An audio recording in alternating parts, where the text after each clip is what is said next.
General Motors initiated an ERM or Enterprise Risk Management Program under CEO Daniel F. Eckerson's leadership, prompted by the need for a robust risk management system following the company's 2009 bankruptcy.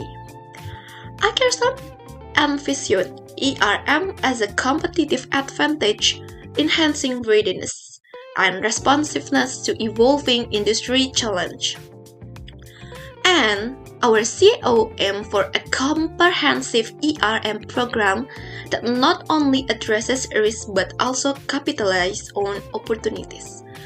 To spearhead the initiative, a Chief Risk Officer or CRO was appointed from within the company. The Finance and Risk Policy Committee of the Board oversaw risk management, financial strategies, and policies. The program involved integrating a senior manager and director into the team, aligning each direct report with a designated risk officer to ensure true coverage.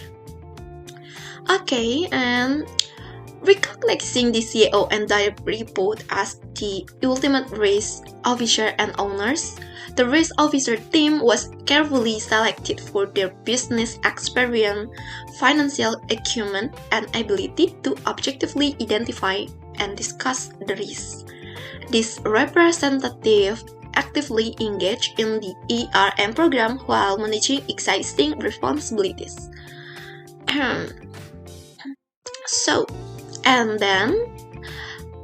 In 2011, the roles of General Auditor and CRO were merged, with the Audit Committee overseeing risk management. Simultaneously, the Finance and Risk Policy Committee maintained its focus on financial policy and decision-making amid this change. We had our eyes at the GM's big vision, designing, building, and selling the planet's top-notch facilities. Now, here's where we talk about a bit. Most ERM setups are all about sweating over what can go wrong, right? But not us. We flipped the script and went for a more hands-on angle, what can go right. We want to shine a light on the both of the good stuff and the risk. The goal? Make sure our ERM game puts us in the sweetest spot in the industry. Easy peasy, but with a twist. So, here's the scoop on our successful recipe. We're all about the keeping it real and asking everyone their take on the race. It's not just a chat with race folks. We're throwing in the focus groups and workshop to hear what's on everyone's mind about the risk in our industry. We're even hitting up different age groups like the cool Generation Y crew and young professionals to keep things interesting. We just want to steer clear of getting stuck in our own thoughts and keep things fresh when we look at the risks and opportunities. Easy peasy, right?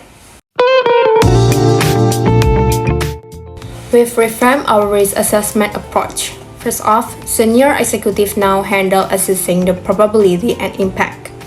Dictating the votes process for our risk officers, we use a handy real-time web tool to compare risks, providing all the needed info for our officers and creating an initial risk. After a thorough check, we present it to the senior management or the board. And guess what? We dictate the whole story list of risks. Who cares if a risk is number 3 or number 5? So we are ranking this 3-tiered approach now. Grouping risks by how important they are. No hard limit on how many risks can chill in each tier. Just going with the flow and enjoying on what the real heavy hitters are.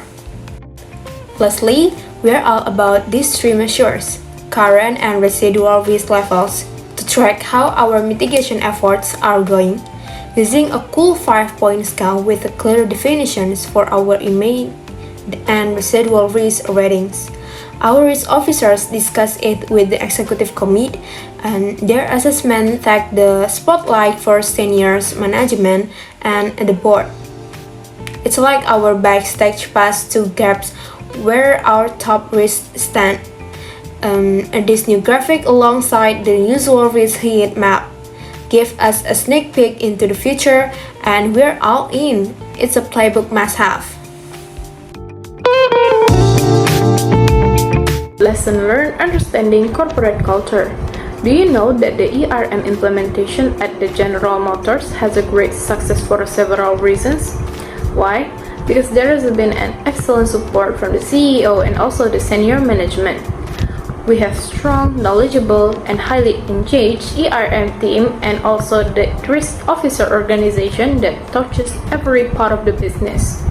And we have been able to garner proactive involvement through understanding and properly leveraging corporate culture.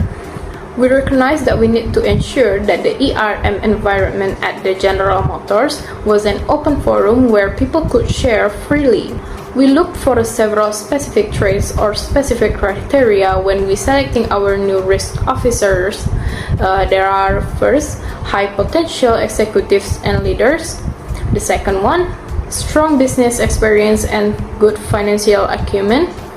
The third one, superior communication skill, and the last one is big picture thinkers. The team has highly engaged, and we are beginning to see evidence of this culture spreading through their various areas of accountability. My role as a risk officer is to look across the product development enterprise and also identify the risks which are systemic that we may already be addressing. But I am taking a look to make sure that the risk is sufficiently addressed.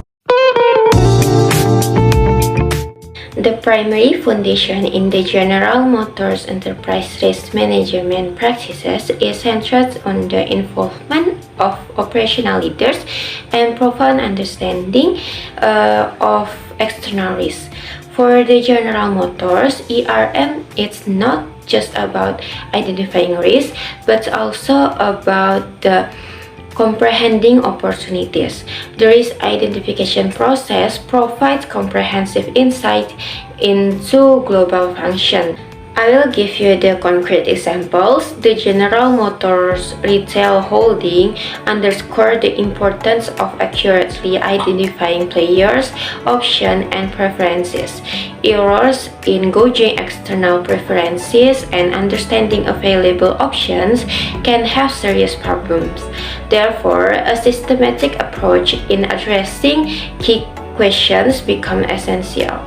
Through workshop and other analytical tools, General Motors enterprise risk management aims to enhance decision quality in complex situations or those involving multiple stakeholders. This approach reflects a commitment to holistic risk management and engaging operational leaders and enabling the company to better mitigate risk and capitalize on emerging opportunities in the global business environment. The use of game theory and decision-making process at General Motors has proven to be a valuable and effective tool. By employing this approach, General Motors teams are able to anticipate the impact of their action on other players in the business environment, fostering a proactive and strategic decision-making culture. The ability to stimulate and analyze various scenarios allows General Motors to identify natural outcomes, potential dangers, and target outcomes for the company. This proactive approach enables General Motors to navigate complex issues, negotiation, competitive strategy, public policy consideration, crisis management, and new business development with a clear understanding of potential consequences. And then, this case involving the Defense Operation Unit and the military vehicle design exemplifies how game theory helped General Motors avoid potential controversy and financial investment by seeking input from external players, and in this case, the U.S. Army. The emphasis on understanding the preferences and action of external players reflect the value General Motors places on accurate prediction and insight generated through the game theory process. And then, moreover, the widespread and frequent deployment of the game theory tool at General Motors since 1999, spanning various issues, negotiation, and regions, underscores its adaptability and success in diverse contexts. And then the efficiency and speed with which complex issues can be analyzed and action plans developed, often in less than a week, highlight the practicality and effectiveness of incorporating game theory into decision-making framework. And then we talk about wargaming and scenario planning in the General Motor. In conclusion, the integration of wargaming, scenario planning, and contingency strategies into General Motor decision-making process demonstrate a forward-thinking and proactive approach to risk management. Even in the situation where General Motors' decision might not directly influence other players, the value of considering external factors through this methodology becomes apparent. For the utilization of wargaming workshop, where the participants stimulate the response of key players to trends or issues, provide General Motor with a more accurate understanding of risk and opportunity. This approach allows the company to develop informed strategy and identify ways to mitigate potential challenge, particularly in the context of long-term product or technology strategy. The recognition of the importance of scenario planning and dealing with highly uncertain or low probability events such as economic crisis or oil shocks showcase General Motors' commitment to thorough risk assessment. By incorporating external players into scenario planning, the organization enhanced its preparedness, ensuring that contingency plans are robust and well connected across different functions.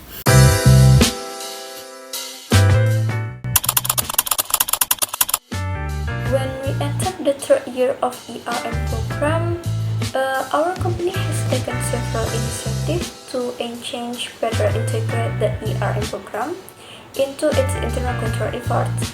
And one of the steps taken is working with the internal audit teams.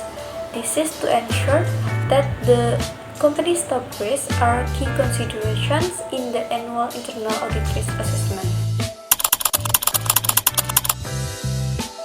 To identify risks and also blind spots and opportunities, our company also plans to engage the corporate intelligence network. This corporate intelligence network is an informational and cross-functional group that provides in-depth understanding of social, market, technological, and competitive trends related to our company.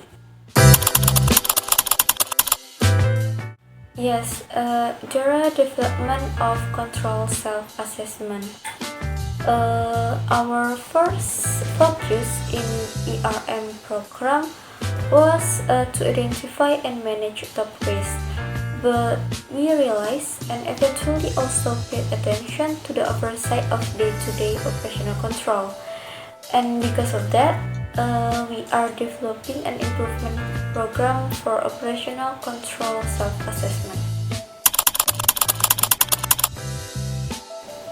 Yes, actually our company has implemented various versions of CSA over the year, but this process has diminished over time and no longer fully support the business as desired. It's because research being diverted to meet Sarbanes-Oxley research requirement, and because of that, makes many problems exist, such as requiring very in-depth and time-consuming assessment, and also can even create an organizational burden. It's because the costs more higher than the benefit we get. We have taken an approach and development, which is a policy-based CSA approach. This will start by asking simple questions to managers of business unit operational, regarding their compliance with the certain policy requirement. And also we have go a few steps further by requiring managers to attach supporting evidence to their response. Yes, I believe this approach will enhance the development of the ERM program because this policy-based approach can increase the accountability at the operational level, ensure and consistent understanding of global or regional process activity, and can maximize the value for the organization and shareholders. And actually, our company expects that the implementation of the CSA program can continue into 2014.